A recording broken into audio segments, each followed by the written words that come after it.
Hi friends, welcome to my channel. ಯಾರೆಲ್ಲ ನನ್ನ ಚಾನೆಲ್ನ ನೋಡ್ತಿದ್ದೀರಾ ಅವರೆಲ್ಲ ದಯವಿಟ್ಟು ಸಪೋರ್ಟ್ ಮಾಡಿ ಮತ್ತೆ ಸಬ್ಸ್ಕ್ರೈಬ್ ಕೂಡ ಮಾಡೋದನ್ನ ಮರಿಬೇಡಿ. ನಾನಿವತ್ತು ಓಂ ಶಕ್ತಿ ಅಮ್ಮನ ಪೂಜೆ ಹೇಗೆ ಮಾಡೋದು, ಮಾಲೆ ಹೇಗೆ ಹಾಕಿಸ್ಕೊಳ್ಳೋದು ಅನ್ನೋದನ್ನ ಹೇಳ್ತೇನೆ.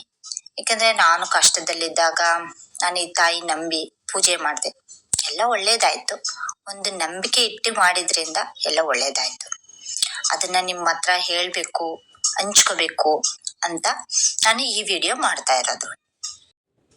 ಅಂದ್ರೆ ನಾನು ಹೇಗ್ ಮಾಡಿದೆ ಅಂತ ಹೇಳ್ತೀನಿ. ನನಗೆ ಗೊತ್ತಿರೋ ಮಟ್ಟಿಗೆ ನಾನು ಹೇಗ್ ಮಾಡಿದೆ ಅನ್ನೋದನ್ನ ಹೇಳ್ತೀನಿ. ಓಕೆ ಫ್ರೆಂಡ್, ನಾನು ಫಸ್ಟು ಮನೆ ಎಲ್ಲ ಕ್ಲೀನ್ ಮಾಡಿ, ಮನೆ ದೇವರಿಗೆ ಪೂಜೆ ಮಾಡಿ, ದೇವ್ರ ಹತ್ರ ಸಂಕಲ್ಪ ಮಾಡಿಕೊಂಡೆ. ಫಸ್ಟು ಮನೆ ದೇವರಿಗೆ ಪೂಜೆ ಮಾಡಿ ಸಂಕಲ್ಪ ಮಾಡ್ಕೋಬೇಕು.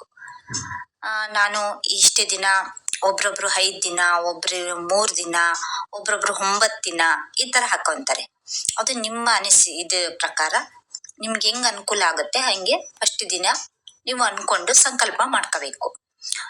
ಫಸ್ಟ್ ಪೂಜೆ, ಮನೆ ದೇವ್ರ ಪೂಜೆ ಮಾಡುವಾಗ ನಾನು ಹೀಗೆ 5 ದಿನ ಮಾಡ್ತಿದ್ದೀನಿ, ನನಗೆ ಯಾವುದೇ ರೀತಿ ಪೂಜೆ ಮುಗಿಸೋವರೆಗೂ, ಈ ವ್ರತ ಮುಗಿಯೋವರೆಗೂ ಯಾವುದೇ ರೀತಿ ತೊಂದರೆ ಆಗ್ಬಾರ್ದು, ಅಡೆತಡೆಗಳು ಬರಬಾರ್ದು, ಎಲ್ಲ ಒಳ್ಳೆ ರೀತಿಯಲ್ಲಿ ನೆರವೇರ್ಬೇಕು ಅಂತ ಹೇಳಿ ಸಂಕಲ್ಪ ಮಾಡ್ಕೊಂಡು ಪೂಜೆ ಮಾಡಬೇಕು.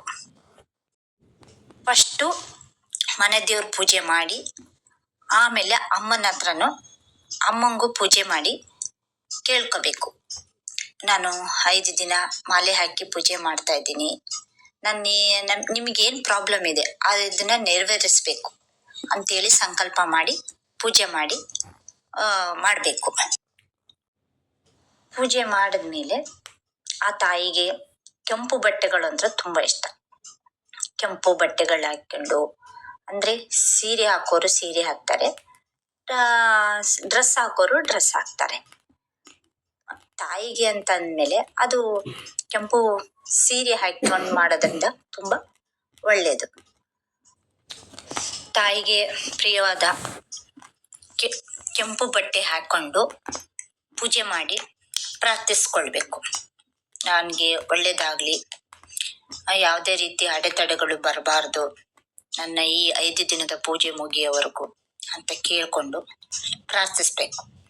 ಆಮೇಲೆ ಕೆಂಪು ಬಟ್ಟೆ ಹಾಕೊಂಡು ಗುರುಶಕ್ತಿ ಅಮ್ಮನ ಹತ್ರ ಹೋಗಿ ಮಾಲೆ ಬ್ರಾಹ್ಮಿ ಮುಹೂರ್ತದಲ್ಲಿ ಪೂಜೆ ಮಾಡಿ ಗುರುಶಕ್ತಿ ಅಮ್ಮನ ಹತ್ರ ಹೋಗಿ ಮಾಲೆ ಹಾಕಿಸ್ಕೊಂಡು ಬರಬೇಕು. ಮಾಲೆ ಹಾಕಿಸಿದ್ಮೇಲೆ 1 ದಿನ 1 ಟೈಮ್ ಆದ್ರೂ ಉಪವಾಸ ಇರ್ಲೇಬೇಕು ಆ ತಾಯಿಗೆ. ಅದ್ರಲ್ಲೂ ಬೆಳಿಗ್ಗೆನೆ ಮಾಲೆ ಹಾಕಿಸ್ಕೊಳ್ಳೋದು ತುಂಬಾ ಒಳ್ಳೇದು. 1 ಟೈಮ್ ಆದ್ರೂ ಉಪವಾಸ ಇರೋದು ಇನ್ನೂ ಒಳ್ಳೇದು.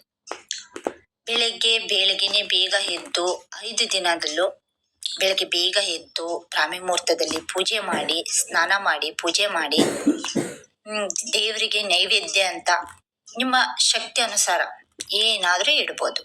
ಸಿಹಿ ಪೊಂಗಲ್ಲು ಇಲ್ಲ ಅವಲಕ್ಕಿ ಏನಾದ್ರೂ ಇಟ್ಟು ಪೂಜೆ ಮಾಡಬೇಕು. 5ನೇ ದಿನ ಸ್ನಾನ ಮಾಡಿ, ಪೂಜೆ ಮಾಡಿ, ತಾಯಿಗೆ ಇಡಮುಡಿ ಕಟ್ಟಿ, ತಾಯಿ ನಿನ್ನ ಸನ್ನಿಧಿಗೆ ಬರ್ತಾ ಇದ್ದೀನಿ, ಒಳ್ಳೇದು ಮಾಡು ಅಂತ ಕೇಳ್ಕೊಂಡು, ಮನೆ ದೇವ್ರಿಗೂ ಕೇಳ್ಕೊಂಡು, ಮನೇಲಿ ದೀಪ ಹಚ್ಚಿ ಇಡಮುಡಿ ಎತ್ತು ತಾಯಿ ಸನ್ನಿಧಾನಕ್ಕೆ ಹೋಗ್ಬೇಕು. ಅಲ್ಲಿ ಪೂಜೆ ಎಲ್ಲ ಮುಗಿಸಿ ಅಮ್ಮನ್ನ ದರ್ಶನ ಮಾಡಿ ಇಡಮುಡಿ ಸಲ್ಲಿಸಿ ಮನೆಗೆ ಬಂದ್ಮೇಲೆ, ಇಡಮುಡಿಯಲ್ಲಿ ಕೊಟ್ಟಿರ್ತಾರಲ್ಲ ಅಕ್ಕಿ ಮತ್ತೆ ಕಾಯಿ ಕೊಟ್ಟಿರ್ತಾರೆ, ಅದರಲ್ಲಿ ಸಿಹಿ ಪೊಂಗಲ್ ಮಾಡಿ ಮನೆ ಜನ ಅಷ್ಟೇ ಅದನ್ನ ತಿನ್ಬೇಕು. ಇಡಮುಡಿಯಲ್ಲಿ ಕೊಟ್ಟಿರೋಂತ ಕಾಯಿ, ಅಕ್ಕಿ ಇದನ್ನೆಲ್ಲ ತಂದು ಅಲ್ಲಿಂದ ಬಂದ ಮೇಲೆ ಸ್ನಾನ ಮಾಡಿ ದೇವರಿಗೆ ಪೂಜೆ ಮಾಡಿ, ಇಡಮುಡಿಯಲ್ಲಿ ಕೊಟ್ಟಿದ್ದ ಕಾಯಿ ಅಕ್ಕಿಯಲ್ಲಿ ಸಿಹಿ ಪೊಂಗಲ್ ಮಾಡಿ ದೇವರ ನೈವೇದ್ಯ ಮಾಡಿ, ನಮ್ಮ ಕತ್ತಲ್ಲಿರೋಂಥ ಮಾಲೆಯನ್ನು, ತಾಯಿ ಮಾಲೆಯನ್ನ ತೆಗೆದು ದೇವ್ರ ಮುಂದೆ ಇಟ್ಟು ನಮಸ್ಕಾರ ಮಾಡಿ ಮನೆ ಜನ ಎಲ್ಲ ಆ ಪ್ರಸಾದನ ತಿನ್ಬೇಕು.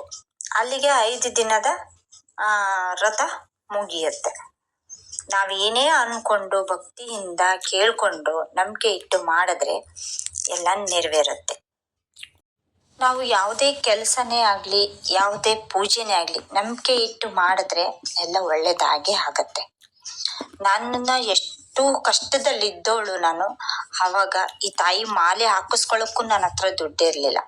ಅಂಥ ಟೈಮಲ್ಲಿ ಈ ತಾಯಿ ಮಾಲೆ ಹಾಕಿಸ್ಕೊಂಡು ಪೂಜೆ ಮಾಡಿದ್ಮೇಲೆ ನನಗೆ ಎಷ್ಟೋ ಒಳ್ಳೆಯದಾಗಿದೆ.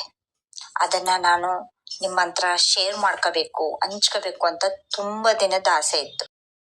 ಅದು ಇವತ್ತು ನೆರವೇರಿತು. ಎಲ್ಲ ನಂಬಿಕೆ ಇಟ್ಟು ಮಾಡಿದ್ರೆ ಆ ತಾಯಿ ಒಳ್ಳೇದು ಮಾಡೇ ಮಾಡ್ತಾಳೆ. ಓಂ ಶಕ್ತಿ ಅಮ್ಮ. ಈ ವಿಡಿಯೋ ನಿಮಗೆ ಇಷ್ಟ ಆಗಿದ್ದರೆ ದಯವಿಟ್ಟು ಸಬ್ಸ್ಕ್ರೈಬ್ ಮಾಡೋದನ್ನು ಮರಿಬೇಡಿ. ಸಬ್ಸ್ಕ್ರೈಬ್ ಮಾಡಿ, ಲೈಕ್ ಮಾಡಿ.